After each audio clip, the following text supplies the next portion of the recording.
Boneless, skinless chicken breasts are probably the single most difficult piece of meat for amateurs to cook well. The results are usually tasteless, tough, and so stringy that no matter how thin you slice them, they still taste like cardboard. There's several reasons for these problems, and I'm going to show you a method here that will reliably produce tender and very flavorful results with only a little bit of technical skill required. Now I've got about an ounce of butter here, about 30 grams, and I'm going to add one garlic clove and one bay leaf, and we're going to begin melting this on a low heat.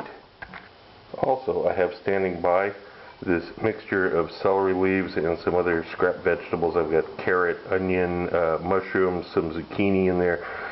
These are medium fine chopped. These aren't going to probably not going to actually be eaten. These are just going to be used to prop the chicken up when we steam it in the second part. Now, we've got the chicken breast here, which always includes this piece, which is called the supreme or the tender, and there's some firm ligaments here that have to be removed. What you do with this supreme is up to you. For the best purposes, get rid of this. Cook this separately, use this for something else. This part has got a nasty little bunch of tendons in this corner.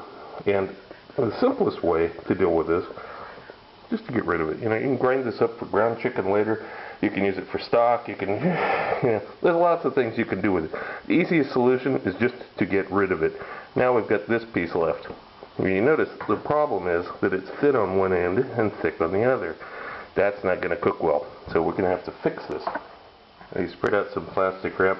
And we've actually got two purposes here for pounding the chicken. One is we want to break down fibers so that this is more tender. And we also want to make it even so that it's the same thickness everywhere. Don't try to do it in one or two like massive strokes. Be patient with it. And of course, the thick end gets pounded more.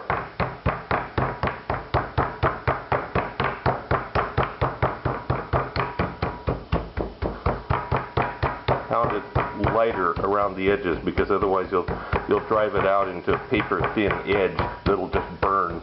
What you want is you want it to be even. Remember, you want it to be evenly thick across the entire piece. And you can kind of move the mallet sideways as you're hitting it to help you go in the direction you want to go.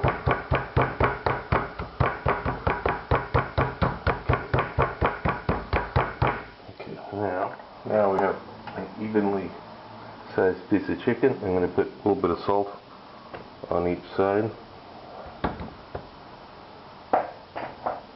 A little fresh ground white pepper, just a little bit. Now we'll wait for the butter to come up to temperature. Now as it just starts to bubble, you can see, check it, it's about 85 degrees Celsius. Now I'm going to lay the chicken breast in there and begin counting 3 minutes on the timer. Now I've got the heat set on 4. This is 1.5 minutes later, and this for me is just about right, because after 1.5 minutes, half the time the temperature has came back up to about 85 degrees Celsius. That's what you want. Your stove may be slightly different, but that's what you're aiming for. You're going to cook it for 3 minutes, poach it for 3 minutes on this side, and it's going to get hotter and hotter if you're not careful. So when it gets back up to 85 degrees, you're going to turn the temperature down. Don't let it get above about 85 degrees. You're going to have to keep an eye on it.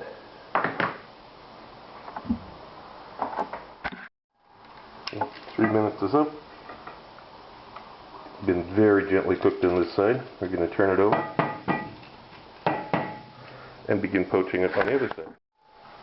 When we turned the chicken back over, it lowered the temperature back down. But now, a minute and a half later, temperature is coming back up, so we're going to keep an eye on it, lower the temperature back down again. You got to watch your temperature. You want to keep the butter just barely boiling. It's been 3 minutes on the other side. Take this out. We're going to put these vegetables in. Return the chicken onto the top of this. Now we're going to turn the heat up, way up, because we want to generate some steam. So we get the heat up to medium high, about number 8 on one. Now we've got some steam coming out. I put the lid on it. I've got a lot of steam in here. Now I'm just going to remove this off the heat and take it to a back burner and let it sit to cool down.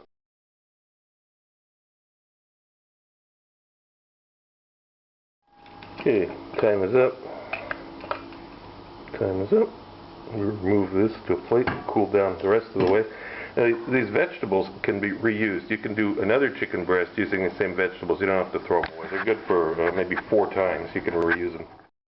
This is the type of chicken we would cut up to use for a salad or some other dish where it was, of course, stirred in with a cream or a pasta or something. The look of this is not very elegant, as you can see, but I just want to show you how incredibly tender it is. I'm hardly putting any pressure at all on the knife, and it's cooked perfectly even all the way through. Very, very tender and soft. And finally, when you're done, and you've got this collection of buttery chicken flavored vegetables, you can use this for the base for a soup or a pasta sauce. You can use it for a lot of things. It's intensely flavored, very nice, and it's free because you got it as a side product for making the chicken.